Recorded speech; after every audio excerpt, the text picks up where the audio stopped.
sycamore signs, like, so, I don't know what I'm gonna do, kind of thing. And he was like, well, I'll front you some drugs or whatever, which I thought about doing, but it's like, I'm from Florida, so like, I know a bunch of drug dealers, but like, I didn't know, like, I don't know drug users to like sell drugs to. Right. So like, he offered to front me these drugs, but I was like, man, I'm fucked financially kind of right now. Like, really, I don't want to just get in debt and then not be able to sell it. Yeah. It's like I could just give it back to him, but then that's just a waste of time. So it's like, basically, I was like, thanks, but no thanks. I'll try to like middleman and hustle some shit. And I made a little money here and there through, like, with Rich's help or whatever, but not enough to like be sustainable. So when did it like start to be like big orders and like more like? Well, Rich started buying envelopes from me,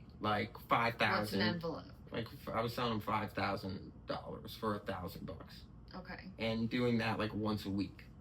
So it wasn't even, but it was like a job. It was like I was making $1,000 a week doing this. So I mean, it was like when I lost my job, like it was okay. That was like paying the bills and shit.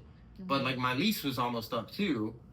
So like I was about to have to like find a new house because we were kind of like in it with the landlord anyway. Like, so, but it was just like the situation that, it was time to like go to a new chapter, like start. Well, the plan was to sell to Rich and eventually grow that. Like he was gonna eventually get more, but like I knew it was coming because I was over at his house every day for a couple months and like I just saw his house. Like it was too busy and it was off Middlebrook Pike, like on the west side, and he's a black dude covered in tattoos with dreadlocks with Escalade on 24s. And his house had like just people in and out all day, every day. So it's like I was just constantly in motion. I'm like, I told him, I was like, bro, you gotta chill out. Like you're too flashy with this shit. Like, like he had 2 Mercedes, an Escalade, a food truck, and like, but he'd like throw me the keys to a Mercedes, and we'd like. I don't know, go shopping together, and like he'd have like a Louis Vuitton bag full of money. And like in West Town Mall, and it's just like, bro, you're being too flashy. Like this is Knoxville, you know what I mean? You gotta. So I knew it was kind of coming, and like, not new, but like I told him, I'm like, bro, slow down. Yeah. And sure enough, his house gets raided one day. I was going over there, and I like turned down his street. It was like Whitehall Street, if anybody's in Knoxville, off Middlebrook, and like I turned down that street. And there was just cops, like, the house was raided in the morning. So, like, it was probably 10 a.m. and I was going over there. And I turned down that street I brought him an envelope the day before. So I just given him 5,000.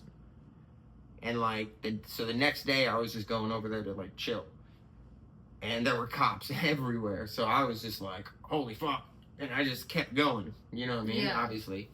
But supposedly, like, later, like just a year ago, Rich had since been out of jail and everything, served his time. But he said that the cops saw me drive by the house and tried to follow me, but I lost them, is what he said, which I don't recall that. I don't know, whatever. But he was basically saying that the cops were asking him about me.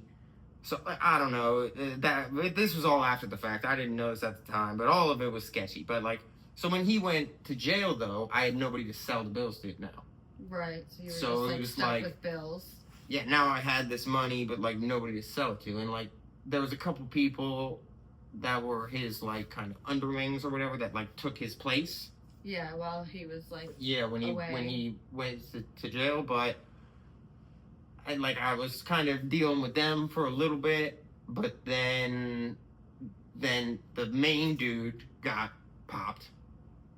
So like the whole organization kind of just crumbled, and then like I had nobody to sell bills to. So like at that point, my little $1,000 a week dried up, and so then what do you do then? So that's when it was like literally just desperation. I need money. So I'm going to go buy a taco and, get $98 change, Okay. And it was like, I was super nervous. Like, I knew I was breaking my own rule. Like, you don't break bills, you don't break bills in the city you live. Like, it's all desperate, it's just like desperate situations. I need money now. Yeah, I mean, it's like, obviously that's why you're committing crimes. It's like, because you need money, So, but it was a situation, and I was like super nervous because like you look at these bills all day and trying to print them and make them as real as possible, but like you don't know what other people see and how they perceive it, and like, you know what I mean? So it's like you think it looks good, you ask certain people and they say it looks good, but then you show it to someone else and they're like, oh, that looks fake, and it's just like it fucks with your head and you don't know if it really looks good. And so like, but I went into this Taco Bell off Alcoa Highway by the airport, and I parked in like a hotel parking lot, like fucking far away, because I was like the license plate thing. I was like, so I park in this hotel, and I walk up, like the lobby at Taco Bell closed at midnight. I walk in at like 11:50, like right before they close, which now I know is like not the best idea, because then it's like they count the drawer immediately after that, so they're handling the bills right after they deal with you, so like then it's easier for them to remember you and get the surveillance footage and all that. I know this trial now. and error, Yeah, I guess. But at the time it was just like whatever. It was my first time, so I didn't even know what I was doing. And I know now, like, Taco Bells have bill validators in their safes, so like typically, if you go use a $100 bill at any fast food restaurant, they put it in like a vending machine safe, and it detects if it's real or not. But since they were closing, I actually dealt with the manager, and the manager just held it up, looked at the strip, and it was good. She gave me these 2 tacos, and I went on my way. So I was like, oh fuck, that was easy. Like, yeah, it worked, So then it was like, well, okay, like, and at that point, it's like, well, I already broke one. And of course, I think, like, they're already after me. Like, you don't know how, like, it's like how serious it is, if they even caught it, if the bank caught it, if they knew when it came. You don't know. So it's like, but basically at that point, it's like, well, I broke one. I got like $95. Like, I might as well break another one, whatever. Like, so. You had like kids. Yeah, I mean, $100 nowadays doesn't take you very far. So no, it's like, not at all. You gotta, break multiple bills a day just to even get by, let alone live comfortably. You know what I mean? Yeah. So, but I'd say the first 10 bills that I broke, I was like just super nervous, like scared. Like, you know what I mean? Like, I don't get scared typically very easy, but like, nervous as fuck. Yeah. And, but needing money. Yeah, but then after these 10 bills, like the first 10 bills I broke, it was like, it was just like I was so nervous, and you hand it to the cashier, and it's just they either just mark it with the pen, put it in the drawer, or they just hold it up and look and put it in the drawer. So it's like after about breaking 10 bills without any problem, after that it was like you get cocky with it a little bit, and it's like, oh, okay, like. You have like a different view. Yeah, so now it's just like, all right. So now it's pretty much are shopping every day and just like generating massive amounts of money. The first like 10 I broke, it probably took like 2 days. I was probably printing like $500 a day. Yeah. And breaking it. So I was making, out of that $500, you buy something for $10, get $90 change.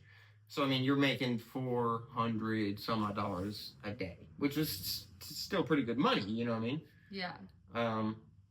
But, eventually, and it's like my original plan was to like kind of print this money and sell it to Rich until I had like, 10 or 20 grand, and it start over kind of thing before I get a job, the whole deal. Yeah. But it's like once I started making, $500 a day, it's hard to go back to work to make $150 a day working 8-10 hours or whatever I was getting paid back then. It was like, making $200 a day and working 12 hours to make $200.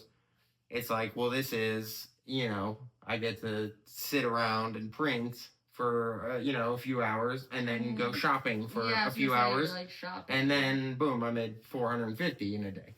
Yeah. So it's like I That is started great. doing that for a while, and it just progressively, like, you meet, People like, networking. I'm sure like, Knoxville's full of Detroit drug dealers, It's people from small, out of town. It's smaller than you'd think. Like a lot of people know each other. Yeah. Yeah. It's growing, like you said. It's growing. It's for growing sure, for sure, but there is still like the, Yeah. The criminal underworld in Knoxville is kind of it's a newer thing for sure too. It's I think most, because Tampa was like that too. Really, it's like even big cities are kind of small world shit when you're in certain circles. Yeah, for sure. But like a lot of people it's not in as, Knoxville, like, in your face as Yeah, like the for movies. Sure. But people would come up to me. I guess I just fucking look like a drug addict or a criminal or something, because like all the time, especially back then, like people from out of town like come to Knoxville to sell drugs, but they don't know anybody because they're from Detroit or whatever. Yeah, somewhere. So they just like go up to people and give out samples. Like, that's the thing, So like I'd just be at a gas station with like some fake money on me, and somebody would come up and be like, give me a free sample of like whatever drugs they're selling. So then it's like, okay, like I'd be like, oh, this looks good, like, let me get some, and then I'd buy it with fake money. So like, but and sometimes they'd find out, sometimes they wouldn't, sometimes I just wouldn't call them back, sometimes they'd call me pissed off and I'd just ignore their calls and block them, whatever. It was all, but more times than you'd think, like, the dudes would be like, yo, this money was fake or whatever, like, but I'm not mad, like, where'd you get that shit? Like, you got more of it? Because like they weren't even offended, like they were like, they respected that, like, it's like, if they wanted to know how you did that, if like, the bills got them, if it fooled them, they're thinking, well, then I can use them to fool my dude or somebody. So it's else. Like, all drug dealers are opportunists. You know what I mean? For sure. Most people sell drugs because, like, that's all they know. Like, that's what crime is nowadays. It's just like it's like the organized crime is kind of not as prevalent as it once was. It's just drug dealing now. So like, there's a lot of dudes that like want to be involved in other criminal enterprises, but like they just don't know how, or they don't know anything about it, or they don't know the people. Like, scamming is getting big now, but like a lot of people don't, like, they want to learn it. All they know is how to sell drugs. Like, you know what I mean? Like, these dudes from the hood and stuff, like, criminal knowledge is still kind of like a sacred thing. That's like, not, people are dumb. Most criminals are dumb. Yeah, society is definitely like, it's not what it once was, for sure. I feel like it's definitely like getting, people don't want to learn, like they don't even try, and like that's the biggest thing, is like you just need to try to learn, like just read a book, or like if you're interested in this something, like look into it, like learn how to do it. Like, you can do things if you want to, and you set your mind to something, like you can learn something, like it was done, like, and that's why, like, dude, in all the comments of like interviews I've done and stuff, it's like people are like, oh, you only got a year, like that's white privilege, or oh, you must have snitched, or whatever they say. But it's like, you can look up the federal sentencing guidelines. It's like, the feds is like, in the state, the judge can sentence you like whatever the fuck he feels like that day. Yeah, which is fucked up, but the feds the whole system is like pretty messed up. Yeah, and the feds is messed up too, but at least it's like, it's by the book. Like, they can give you certain enhancements based on things. Like, you can learn. You know exactly what your sentence is going to be. You can calculate how much time you're going to get based on how many past convictions you have, and what crime you're committing, and what offense level it is, and all that, if you read the statutes. So like, I knew like, because I was thinking about robbing these banks before, but it was like, well, fuck, if I use a note and I don't have a gun and I do things a certain way, it's like, even if I get caught, I'll be looking at like 5 years, which wasn't bad, right? Like, considering, like, I mean, obviously no one wants to get caught, but like, it's like, okay, this risk to reward, it's like, but counterfeiting, it's like the risk to reward there is, I knew the federal sentencing guidelines with a criminal history of only one previous conviction on my record, because I had other ones, but they were like adjudication withheld and when I was a minor and stuff like that. So okay. I only had one conviction, which it should have been like 3 really, but they was bound together in one case. So anyways, but I knew I was only looking at like 24 to 36 months for counterfeiting. Right. And I knew I could make a lot more counterfeiting than I could robbing banks. So it was just made sense. But like, yeah, like you were saying, like if you learn, like when I decided I was gonna start counterfeiting again, now the internet's around. It was like, I'm gonna read every indictment, every news article. Like you did a lot of research. Like, yeah, I mean, perfect your. I'd read forums. Like back then, there was forums. Like the clear web now is kind of cleaned out by Google. Like it's all censored and shit. But like, even 5, 6, 7 years ago, like there was still like carding forums where you could buy counterfeit credit cards just on the clear web. Like now it's all darknet. You have to be encrypted and to even do business. But like there was a lot of information on stuff, and like just reading news articles about other counterfeiters and like what they did, how they got caught, how like the news will have like a little clip and they'll kind of talk about like the news is so dumb when it comes to that because they just say, oh, mark it with the pen and you'll know if it's real. And like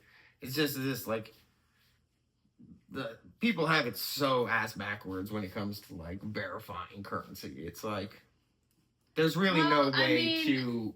So could you pass like a bill validator?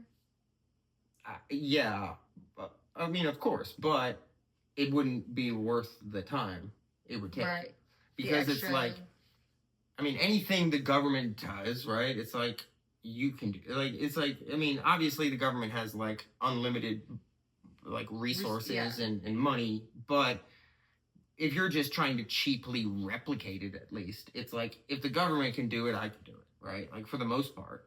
It's like, why not? The people that did it are just people that work at the government. Granted, they have unlimited resources and money, but it's like they have $1 million machine that prints this invisible infrared ink on the back in such precision and this and that.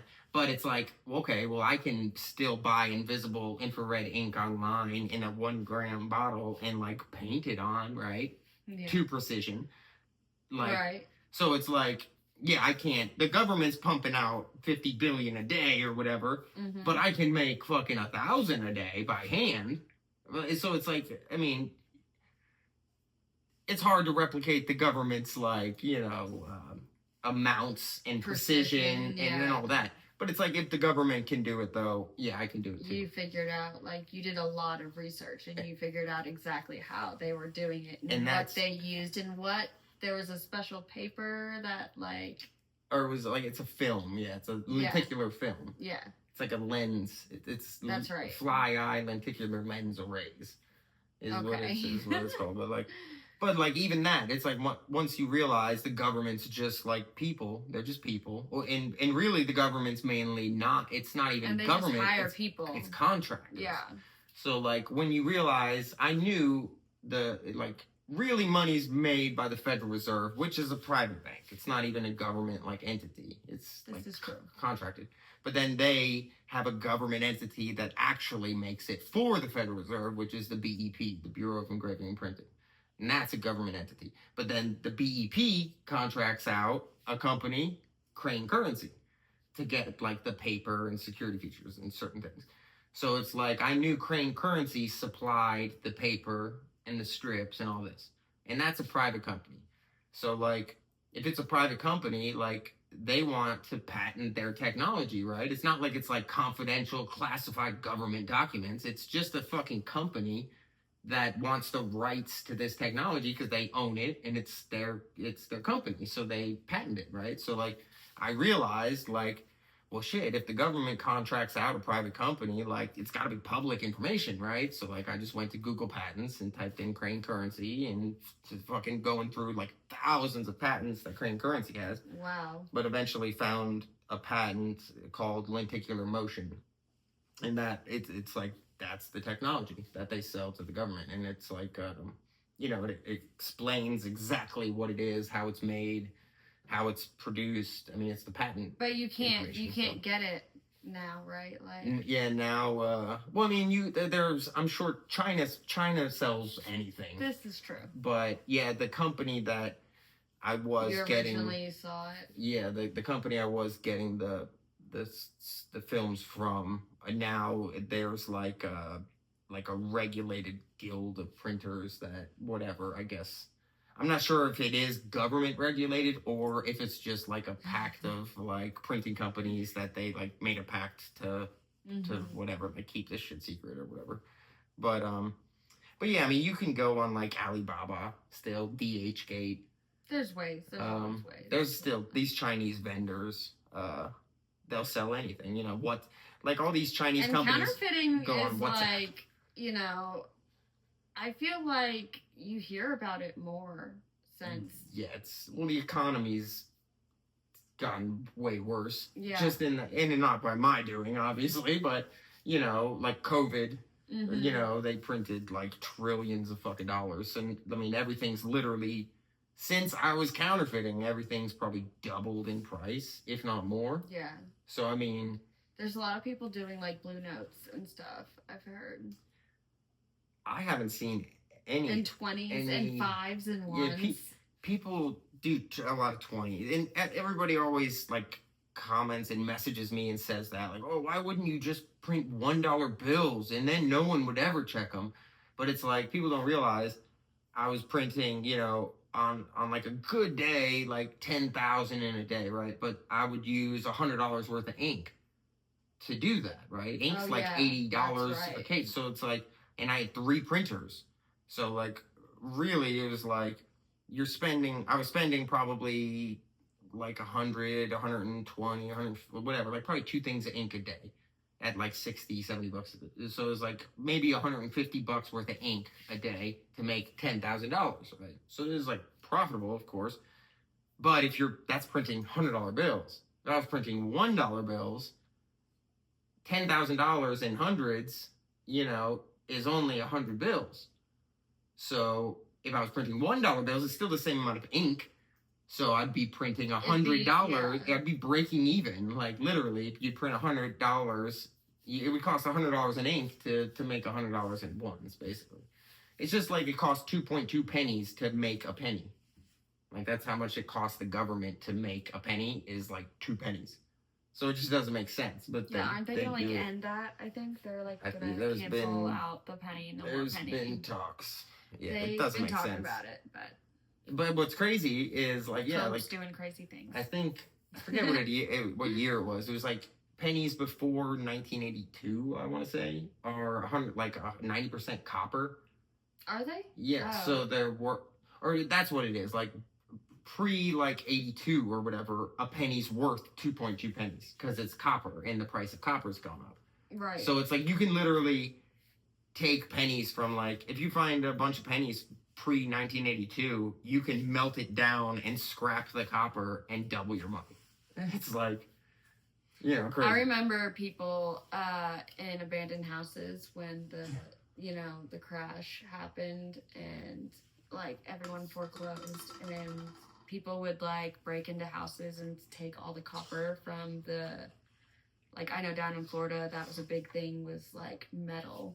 Like people would just like any scrap metal, like they would just like. Now they like the catalytic converters, all that stuff.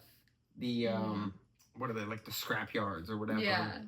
Because it was such a problem, now they do a hold on it. Like if you go scrap copper, I'm pretty sure they take like you don't leave with the money that same day anymore.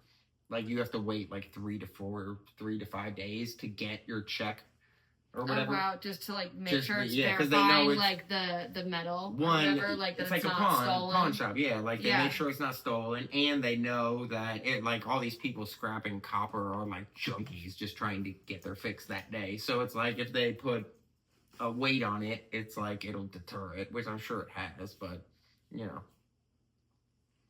fuck. I would imagine hurricanes in Florida, that would be a huge problem. I remember hurricane parties. I had a lot of fun during hurricanes. We would, because we had generators, that was a bit, you know, so like, I mean, even if we were out of power, like we weren't, and we had tons of liquor and kegs, and, you know, we were having a good time, you know. Man, Florida, riding like canoes and like on the main road, roads, and like I remember that. Yeah, just crazy fun. Florida stuff. was like gators. Like I remember seeing like gators on the side of the road and like just their tails cut off because like people would just like take the tails. That's what I miss about Florida is the lizards, like walking out the front door. Iguanas. And, like, a fucking 100 lizards would like. Yeah. Oh my gosh. Off. Oh gosh. Do you remember the tree frogs? They had like these sticky tree frogs. They were like, kind of that I like petrified of them. But yeah, there's definitely some wildlife in Florida, like swamp. You know, it's really like a swampy area. There was. Like I grew up in like all around Pinellas, but in Dunedin, right? It's like a little town right outside Clearwater. But there was like there's wild peacocks. Yeah. Like hundreds of peacocks. Oh my god. I remember a time because there's this road down where I lived in Loxahatchee, and it was like exotic animals. I mean, they had tigers. I mean, they had... Is that like the Tiger King? Lion Country Safari. Look it up. Lion Country Safari. Maybe I'll like add a little link to it or something. It's like, so like wildlife, and because I remember tigers got out and like... Tigers got out of this like person's, you know, like the Tiger King type person down in South Florida, and like we went like looking for this tiger because like there was a reward if you could find it, and like that's pretty ballsy to go we were like, we're gonna go like find this tiger and get this reward, you know, like they pay you now to kill snakes because there's so many like python people buy pythons as like pets, and then they just like they keep growing, so they just let them go, and they're taking over they're taking over ecosystems, so they like go in the sewers and wind up in the Everglades. And now the same it's with the iguanas too, like the lizards and stuff that happened in Florida. Like I was in West Palm Beach and there was just fucking wild iguanas. Like, but the peacocks in Dunedin, there was like a peacock sanctuary thing that like I guess was in like the early 1900s, and then like for whatever reason, like I guess it like I don't know, the building collapsed or some shit, but like the peacocks kind of just went free. But obviously like nobody just kills peacock, like so the community just let them be wild, and you know now they've like reproduced and there's just wild peacocks in Florida. It's like fucking crazy. But I knew someone that ran over a peacock, and I cried. Like I was super upset about it. In Dunedin daily it would stop traffic. It was it was so bad. This like jerk just like ran over a bunch. Like on purpose? I mean, he didn't like they were in the road, but like he didn't try to stop, and like it was, you know, I was right behind him, and it was like they give you a charge for that. That's like animal cruelty. Yeah, feathers flying and stuff. It was crazy, but peacocks can be aggressive, dude. I remember there was warthogs too down that road, and they're mean. Warthogs. I don't remember warthogs. Like pigs. There was like always wild armadillos. Boars, like wild boars. Is that what it is? Yeah. Like I ate it was crazy down in Florida. They had like boar. There was like a nudist camp. Nudist camp. In Pasco? Or Fernando or something like that. Yeah, I've never been there, but I've heard. I've heard, but I'm just saying, like, there was just like crazy things there. Like, and the Keys was cool. I've never been to the Keys. You've never been to the Keys? Oh, that's a lot of fun. Key West is fun. Yeah, I'd like to go. I haven't been to Miami. Beautiful. It's beautiful. Like, I was born down that way, but I haven't been to Miami as like an adult. Miami's fun for sure. Yeah. It is definitely an experience in itself for sure. I think Florida is calling me. Yeah. To be continued? Yes, maybe so. But I think that you want to wrap it up, maybe? I don't know how long we've been going, but... Yeah, we should, I want to give a shout-out to DIAMONDDON sunglasses. Dude sent me another little package. He sends me these glasses, and it's bright with these lights, so that's why I wear them. But and these are, like, the ones you like, though. Yeah, the poor boys. But, yeah, it's good fucking company. Awesome glasses. I wear them every day. Shout out. Thank you, Danny. Thank you. But yeah, if you guys have any ideas for like content or whatever, comment, whatever, we'll start posting stuff. Yeah, I know I'll go through. I know there was lots of comments from previous videos, people asking questions and stuff. And it's been a while since you've It's been quite a while. So we're glad to have you back and doing things. So yeah, hopefully, I'm gonna try to finish writing that book. Yeah, and there's a couple other, things that... Yeah, hopefully there's a film thing in the works, maybe we're working on. The book, for sure. The book I will get finished. I'll finish the book. Which that'll be really interesting. I'm excited. Yeah, I mean, everybody I've shown what I have written thus far has given good feedback, so, hopefully, it's hard to kind of, writing a book about, a 2-year chunk of your life is kind of I don't know, it's hard to do, writing a book, especially when you're, professional authors, writers that's their job, is to write, but it's I'm trying to. But there's always writers have writers what, I went through a phase of that to where it was I didn't write for a while, or I would I'd sit for hours and only write a paragraph, because it's I'm trying to convey, so much detail. Yeah, it's writing a book isn't it's not that easy. An it's 8th grade fucking summary. It's I'm trying to be as descriptive as possible. Very good at English and had a top essay. I need you to fucking edit for me. Yeah. But the film thing is hopefully be the screenplay. The directors that optioned the life rights should be finishing the screenplay. He's rewriting it. He said he's going to be done soon. He's coming to Knoxville to kind of experience the city to wrap up the screenplay. And the HBO Discovery Channel thing, Hustlers, Gamblers, and Crooks, just came out. I haven't even seen the episode, so I hope it's good. But that came out on the 30th. Yeah, Tuesday nights it's on. And you can stream it, I think. Yeah, Discovery Plus, put HBO a link Max to it or something. Hell yeah! And a bunch of people, a lot of my friends are on that show, which is cool. So I think Ian Bick is on the episode I'm on, and Matt Cox is on an episode. John Boziak is on an episode. JD. There's a lot Lay is on an episode. Interesting. Yeah, stories. And most of the people are from Florida, which is hilarious to me. Yeah, I'm not that surprised, but I think that's really cool for sure. But yeah, it was a cool experience. So, but yeah, there's a couple people have hit me up about different interviews, so I'll probably be to be continued.